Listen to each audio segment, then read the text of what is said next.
TV breakfast. 8 months ago, the NPP suffered a crushing defeat in the 2024 election.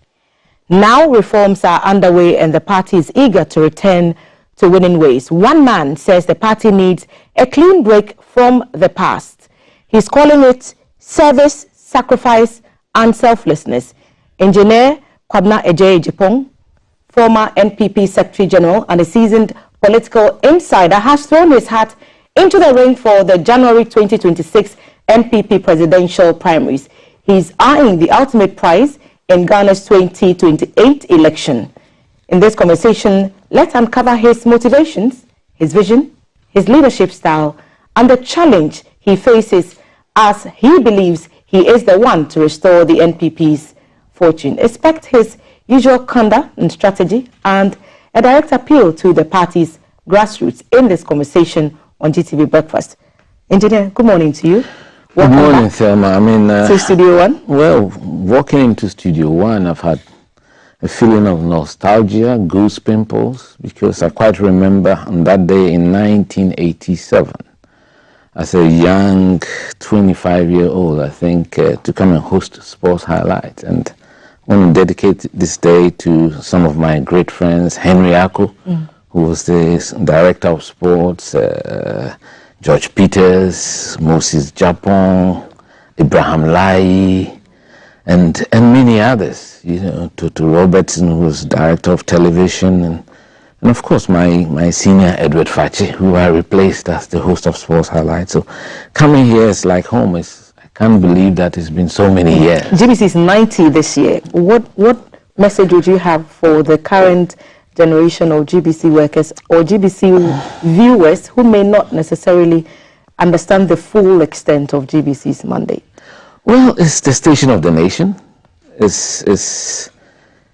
GBC has been the bulwark of, I would say, information sharing in this country. And it's played such a vital role. And I think you can be proud of yourselves. I think you should strive to also do more, because GBC is represented in all the 16 regions around the corners of our country.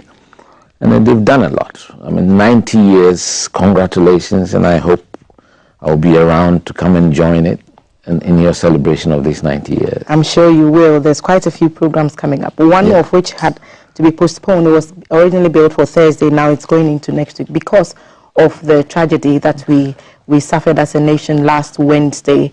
And you've been talking a lot about the incident since it's happened, offering condolences in that press statement to the Ghana Armed Forces advice on what the next steps should be. Yesterday as well, you issued another statement, and we'll put that on your screen for the benefit of those who may not have had the opportunity to see it.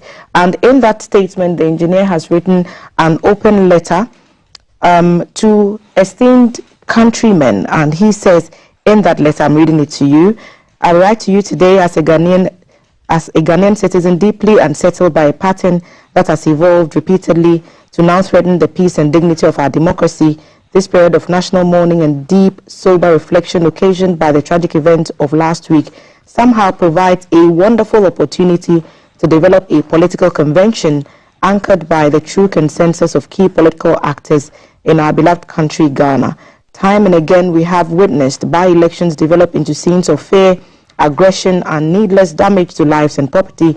It's noteworthy to recall Etiwa, Treponi, Akwitia, Ayawaso West Wugong, among others, where armed, masked party operatives and vigilantes have caused mayhem, leaving many scarred for life and undermining our hard-earned reputation as an oasis of peace in a turbulent sub-region.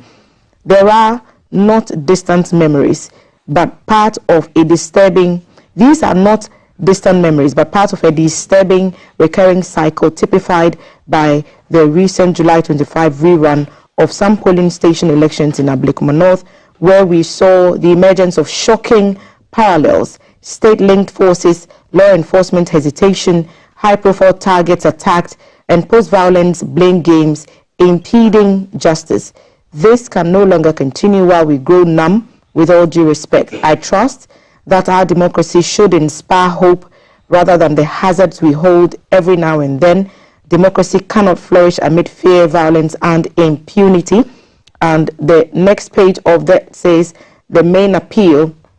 Therefore, I humbly propose to you, Sir Right Honourable Speaker, Chairman, NDC, NPP and Chairperson EC, a bold yet feasible reform as a convention when an MP's seat falls vacant, the incumbent party be allowed to simply select a successor through its internal democratic mechanisms without triggering a by-election with all its associated risks mentioned above. This approach acknowledges our peculiar reality and deals head-on with the disturbing issues we face. It saves the public resources, protects lives, and thwarts the escalating cycle of partisan violence.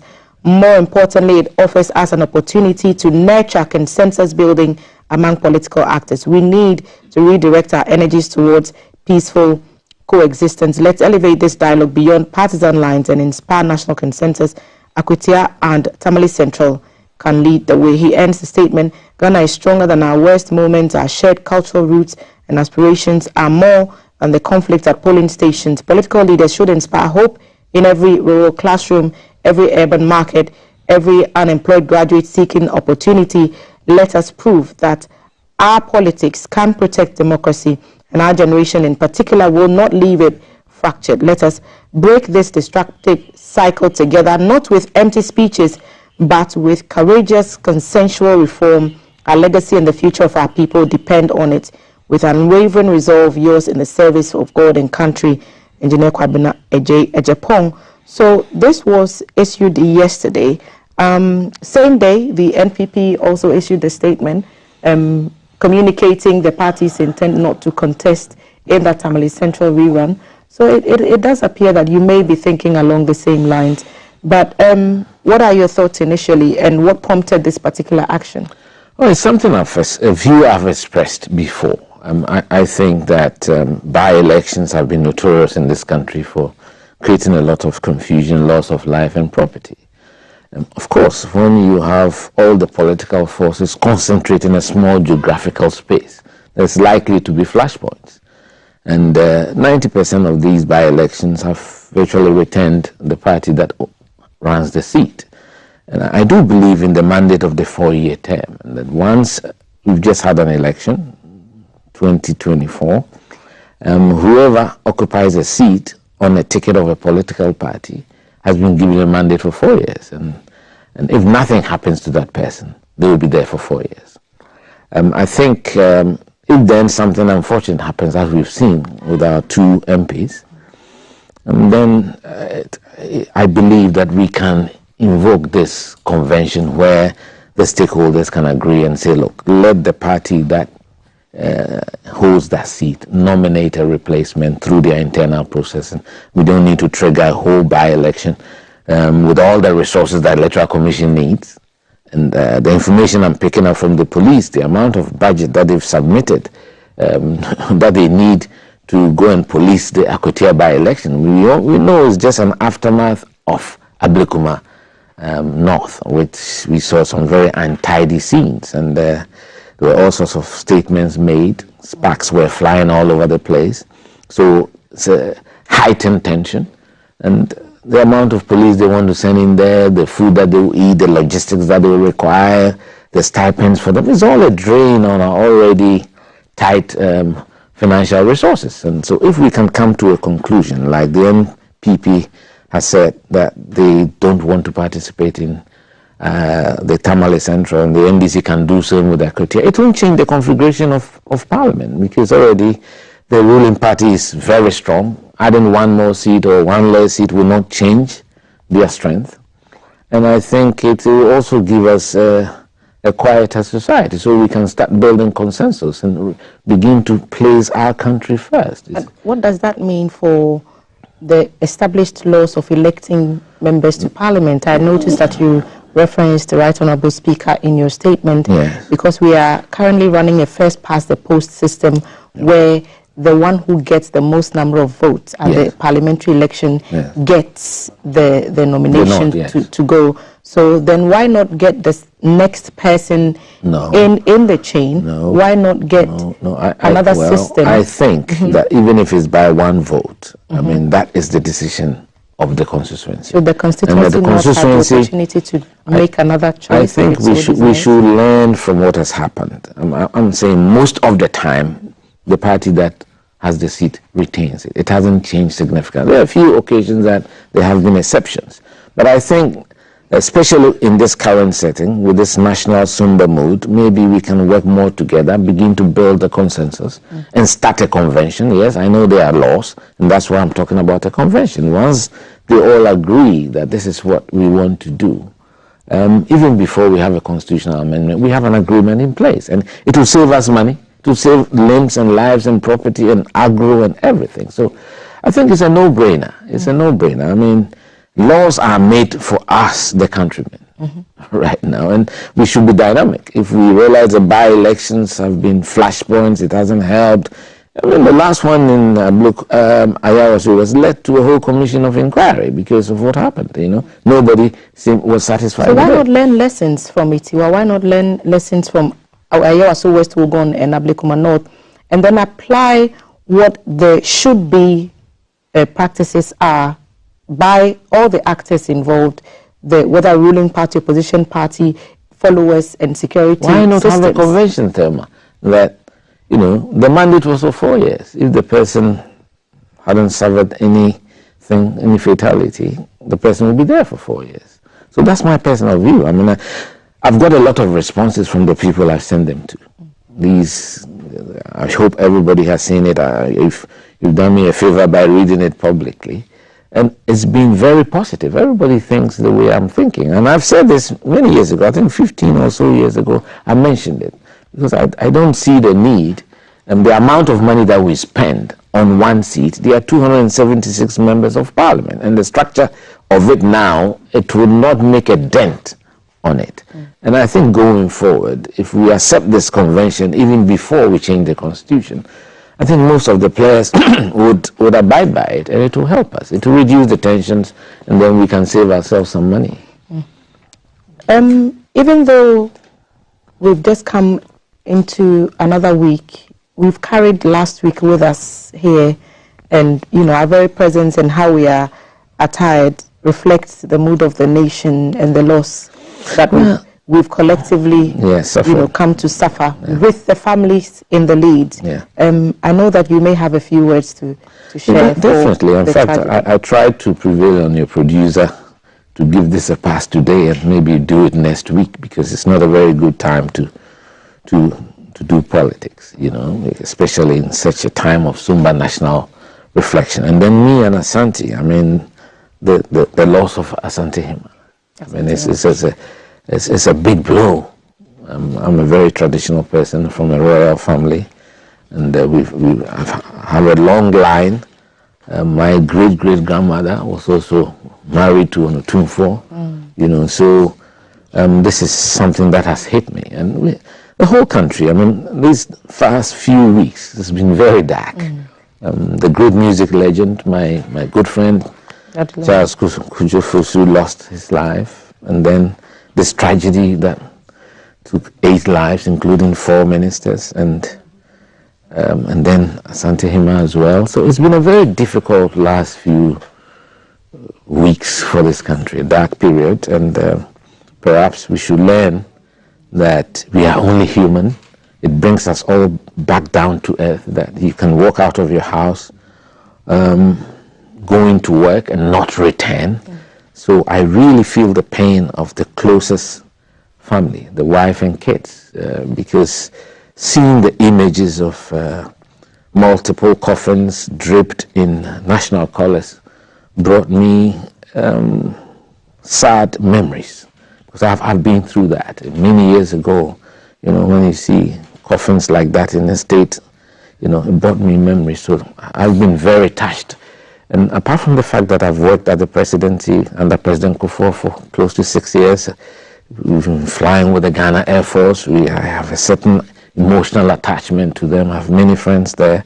And then in the period leading to the last election, working as the senior advisor to our candidate, Dr. Baumia, for 14 months, we were very close with the Air Force, everywhere, hopping from Dambai to Nandom to Wa to Pusiga, all over the place in these helicopters, and to see that lives can be cut short like that, and you begin to thank your stars and thank God for your life, and all of us.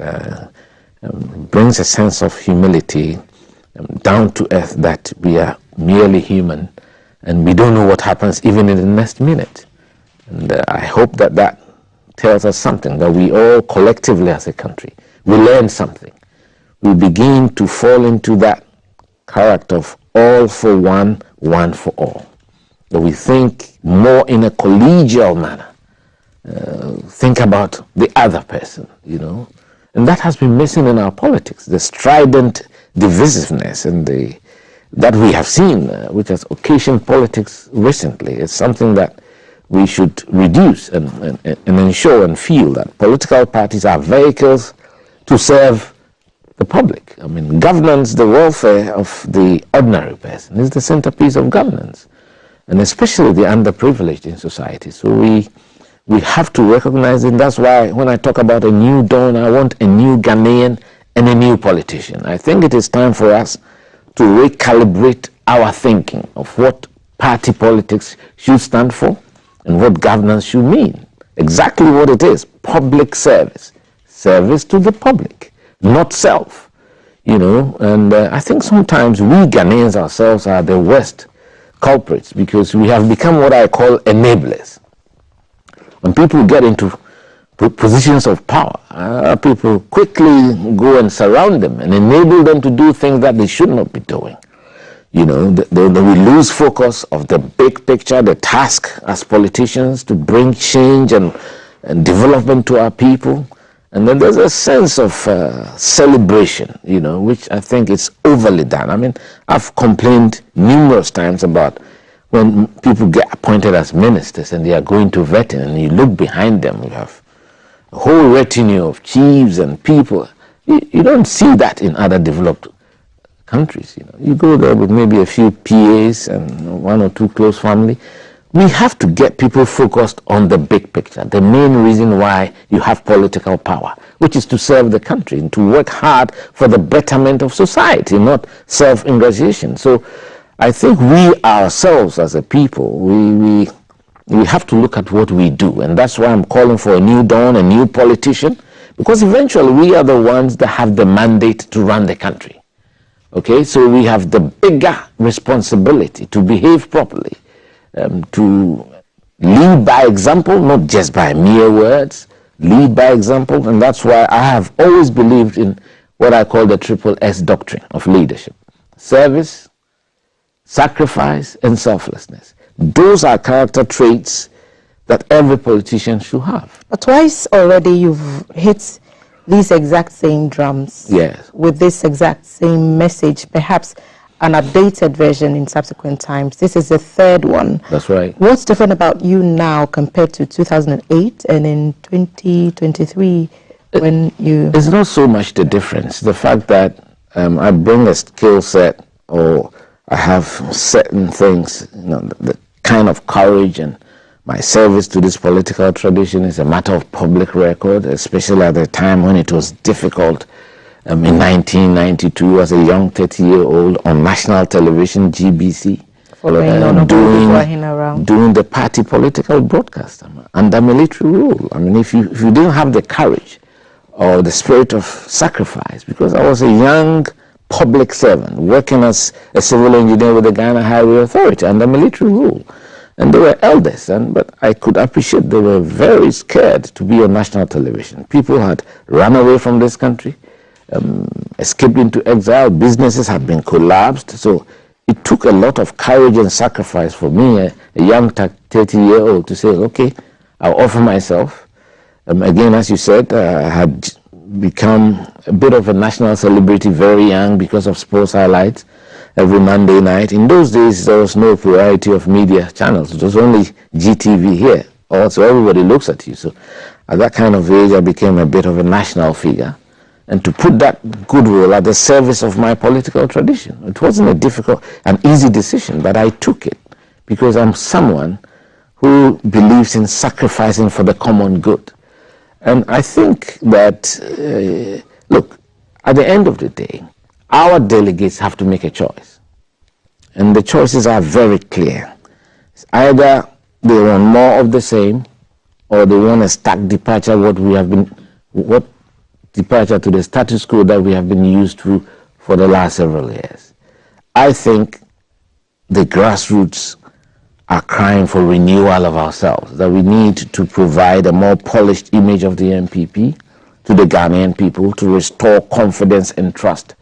After all, if you look at the figures that we saw in the last election, it was quite clear that a lot of our own party people refused to turn up. If you compare the vote in 2020, President Akufo-Addo getting 6.7 plus, and to 2024, when we were down more than 2 million, 2.1 million of our base did not turn out. Fortunately for us, they didn't move to the other side, because the NDC's vote moved from 6.2 to 6.4, just about 200,000 more for President Mahama. So I think our first point of call is to respond to the concerns of our party base, the grassroots of our party, and the concerns which we have captured in the Professor Okoye report. And that's why I had to front these reforms that you talked about, because there were many who felt that the Electoral College system was broken and that needed reform. And again, I penciled the proposal that was in April of 2025, citing the need for, the special Electoral College, which had narrowed down the presidential, set up to narrow down the presidential aspirants to 5. You've experienced it when you started in 2008. From 17 aspirants, that number had to be brought down. You challenged the system, made the proposal at the recent delegates conference that was upheld. So it appears that in the next leg of the NPP's road back into power, a certain new structure is in place to make that happen. But let me take you quickly back to the lead up to the 2024 election and what, the causes really of the low turnouts are. You were a special advisor to Dr. Bawumia, so you had a front row seat to some of the happenings. Which one stood out more for you, and what lessons have you personally learned from that place where you stood? I think political parties, what we normally do is we review elections like the military, what we call after action review, AAR. So immediately after elections, you have to review it. Of course, not everything that we will share publicly, because our strategic move forward will not be shared with the public. But we learn lessons from some of the things that we see, and the report captured quite a lot of it. And we know that one of the key things that was a common strand through everywhere that the team went across the country was the fact that we need to reform the decision-making process in our party. And then you mentioned again the proposal I made. I mean, I wanted it to be more far-reaching. I didn't get that. The creation of the constituency caucuses. I didn't get that, which I'm still very unhappy with. Well, you got the holding presidential primaries first, and a lot of people had come against it, saying that the grassroots levels needed to be satisfied before rising up to the people did not part. really go through. You were one of those who proposed. People did not go through the proposals I sent. Holding the presidential elections first was contingent on expanding the base of the party, the Electoral College. It is there. It is in black and white. That is exactly what I said. But for some, they ran away with the fact that I said I prefer early election, because it's important that we have a leader around who we can coalesce as a political party. When you are leaderless, it becomes difficult to bring unity and have a coalition of minds to really drive your campaign. But you have a leader in Dr. Bawumia, and you served him in the lead up to 2024. Why not that was a different electoral cycle. Okay. That was a different electoral cycle. Our party believes in democracy, and at any point in time, as you said, we open nominations, people file, we go, and one gets elected. And I think it's the sign of all true patriots that once we go through an election and the majority decides on one, that all of us offer our wholehearted support, which is what I did. Went around the country and supported the candidate, which is what any true patriot should do. I think that should not be used as a point to even penalize me or to stop my political career. I mean, I think it's important we recognize that that political cycle ended on December 7th. And now we are starting a new cycle. And just as I contested in 2024 and supported the candidate after he had been elected, I am contesting 2026, and I hope I win. And when I win, I expect everyone to also return the compliment. So that's how it should be. So I think life thrives on diversity. I think that political parties should have options. We should not be locked into a one-channel way of thinking. And again, as I said, and you indicated in your opening, I think the party is in crying need of renewal and regeneration. And I represent that. I have worked with all flag bearers of our party, from Professor Dubois, Mr. J. Kufo, who I served dutifully as press secretary for close to 6 years, President Akufo-Addo, who was his campaign manager way back in 1998, and then candidate Dr. Mahmoud Bawumia. So I'm one who will be a unifier. I'm seen as a unifying hand in this political You've said decades at the heart of politics. That's right. So is this run about party or country, or do you think this is finally the time where you can claim something perhaps you feel is owed you for some reason? No. It's not about claiming anything. It's about offering yourself and allowing the people to decide.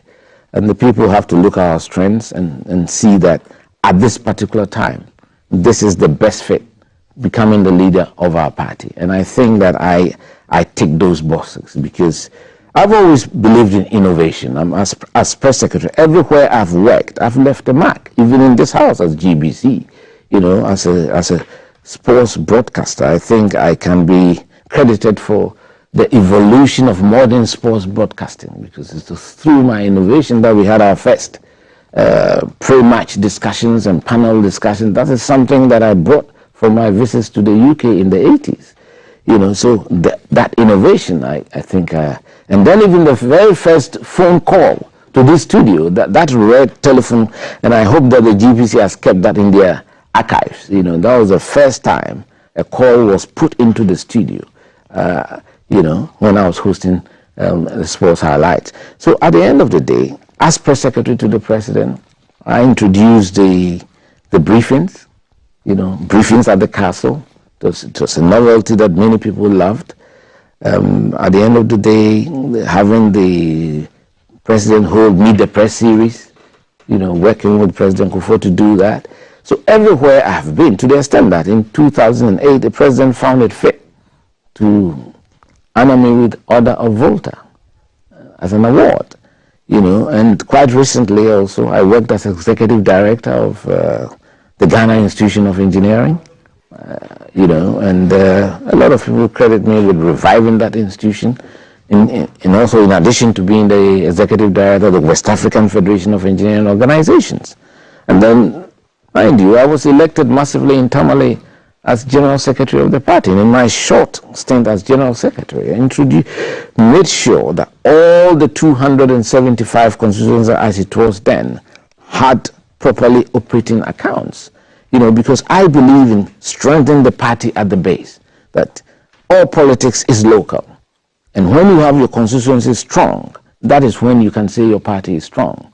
So you build the party at the base to make sure that you put together a welfare system for especially the polling station executives, and those are the ones who do the hardest work, the heaviest lifting, walking about in the bushes, knocking on doors, going on campaigns without expecting any reward. And so those are the people that I stand for, and I do believe as leader I will be able to fashion out a welfare package to ensure that their hard work is rewarded. No political party can survive without getting their members to pay their dues. I think it's something that politically we haven't done too well because of the way we've tried to centralize the dues paying. I believe that should be decentralized. Everybody should belong to their constituency, and the constituency officers should be functional and should be working and ensure that party members pay their dues at their constituencies, not at the national level.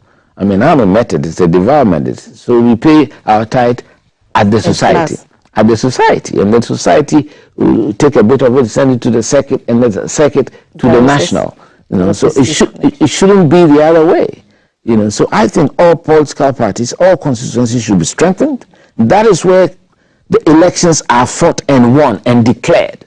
At the regional level, it is just a summation, arithmetic. Collation. Okay. It's just a collation and right to the national level. So I believe in having 276 almost semi-autonomous fighting units like an infantry, with the party center and the regional officers coordinating what it is. So I have a different philosophy to politics. I think we should strengthen the base of the party, and that is what should happen. And that's what I'm wanting to do when I'm elected as... So it then sounds like you have a lot more work to do, perhaps at the national level of the NPP. Yeah.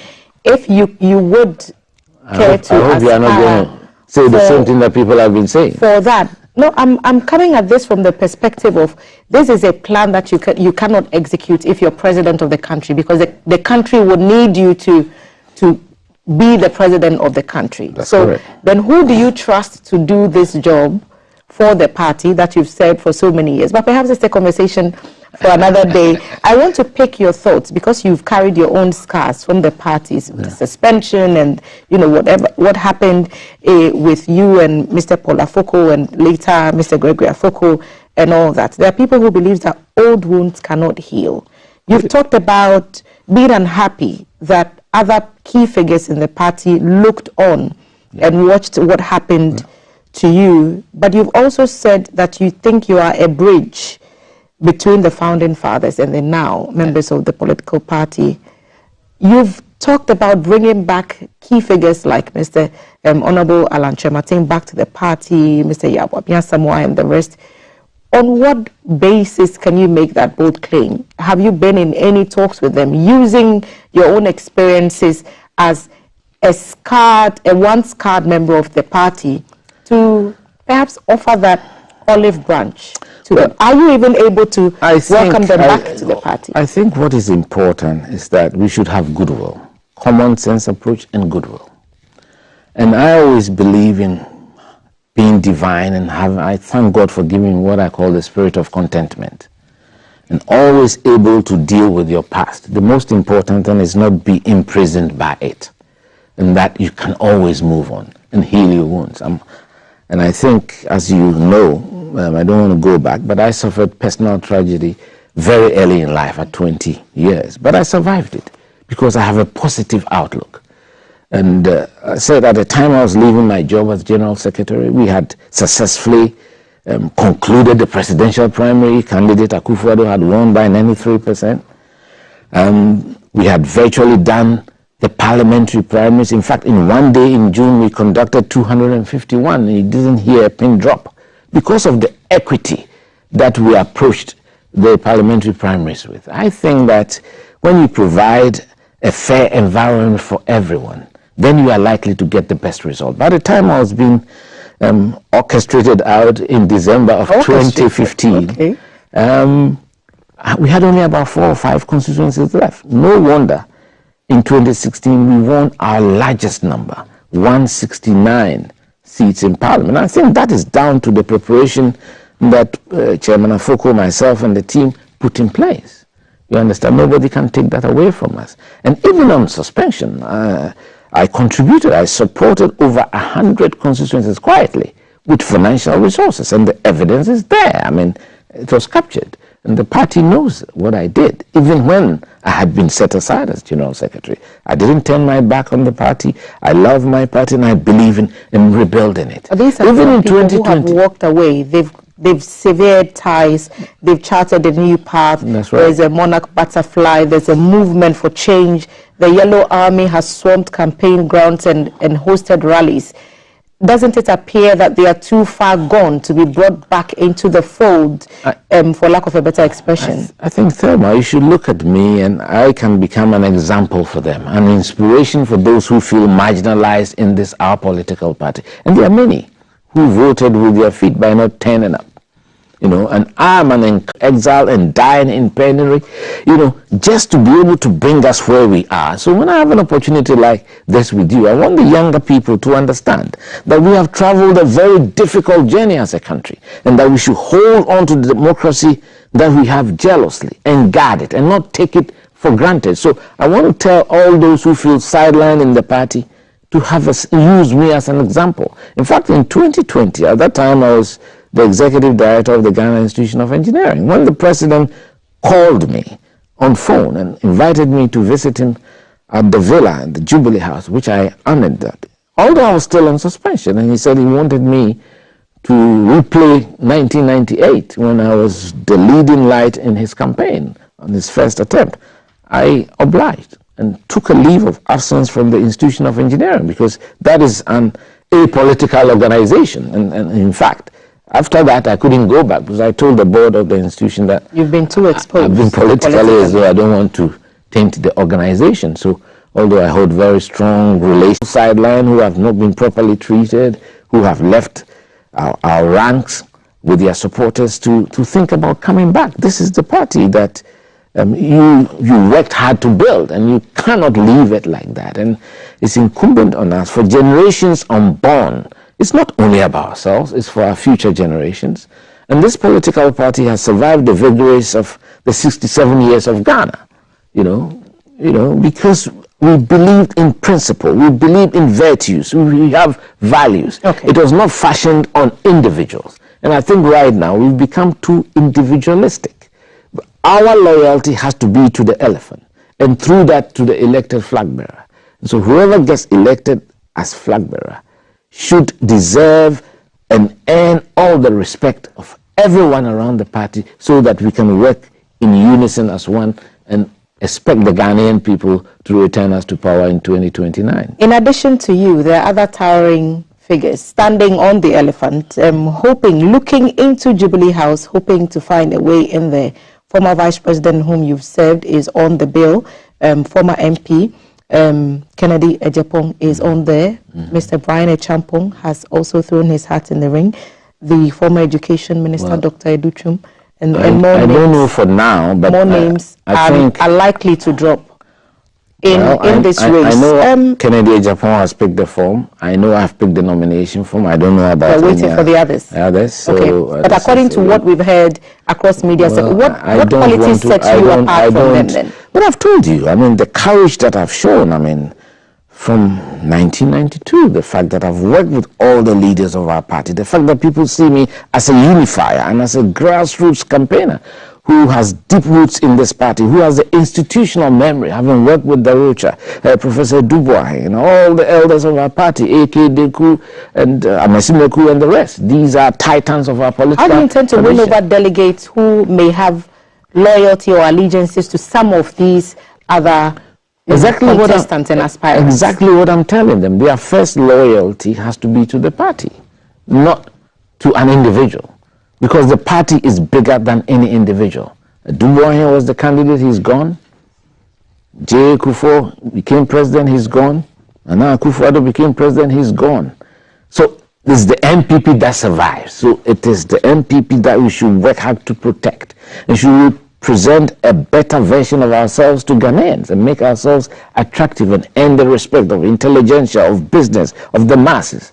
And I do think that my work in this country showcases that, and I think that is a matter of public record, and I don't need to be espousing it that much.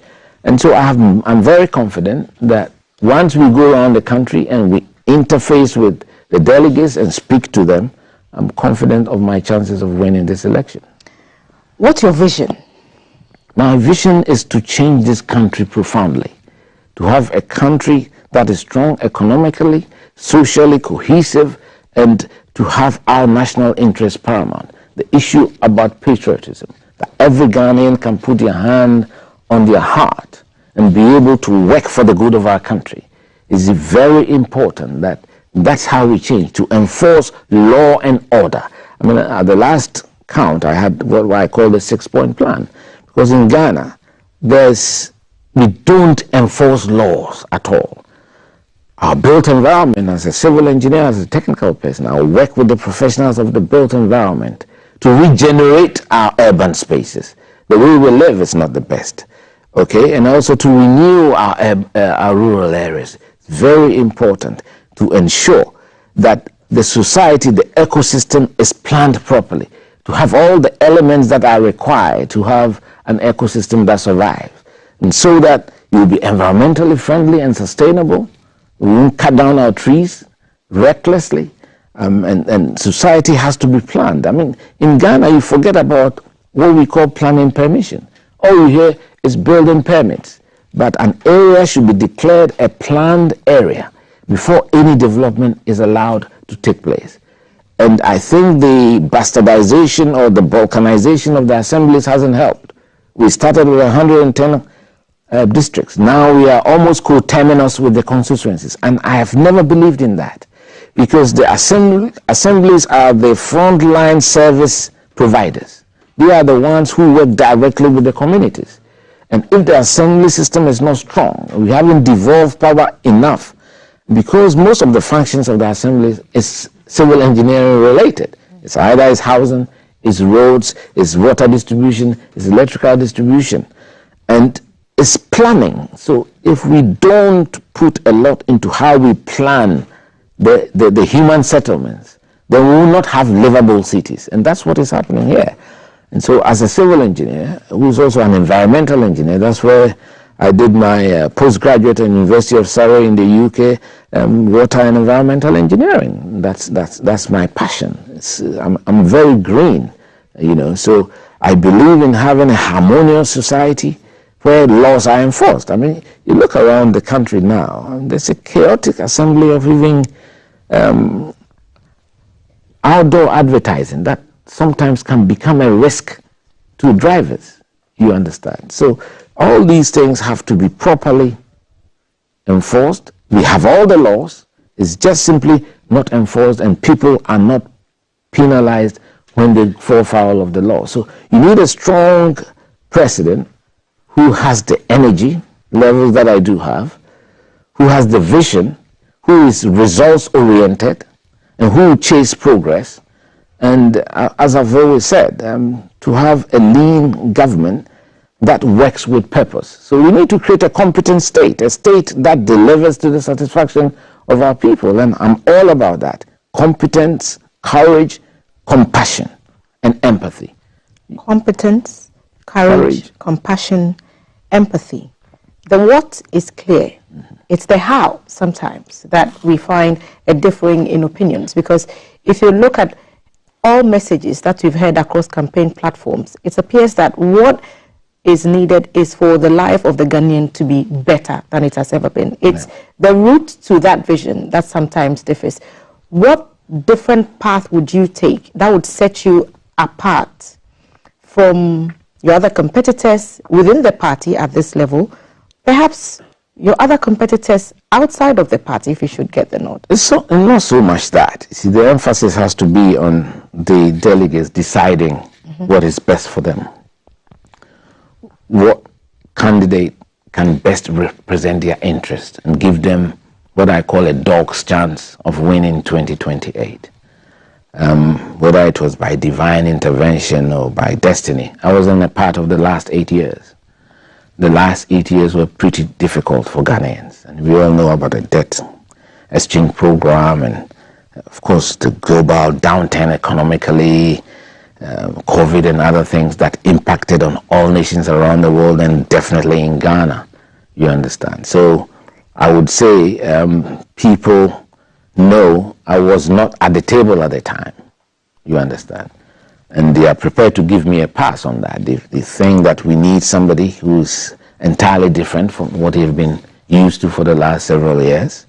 And I represent that. I have a very firm view on how things should be done to enforce order and discipline in our country. And they have had a feel of me. I mean, I've been in government before with President Kufuor, and everybody knows that I was without blemish at the time.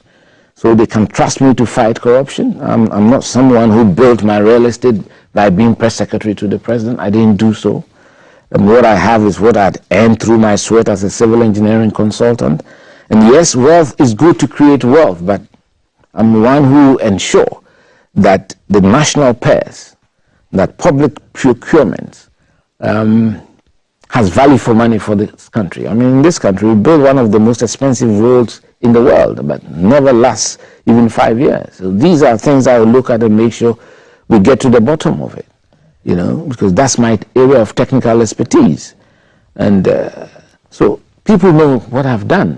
Wherever I have been, I've left a mark, and they have confidence in my competence and the fact that I can enforce order and discipline. Of course, we all are politicians, but it's important that we recognize that it is the country that we are building, and we have to look at the interests and the welfare of especially the underprivileged. And I've always worked for that. I've served dutifully, and I'm very confident that the NPP grassroots will trust me more. I mean, I'm the only one who's won a national election as general secretary amongst us. So the party knows that I'm deep-rooted in this political tradition.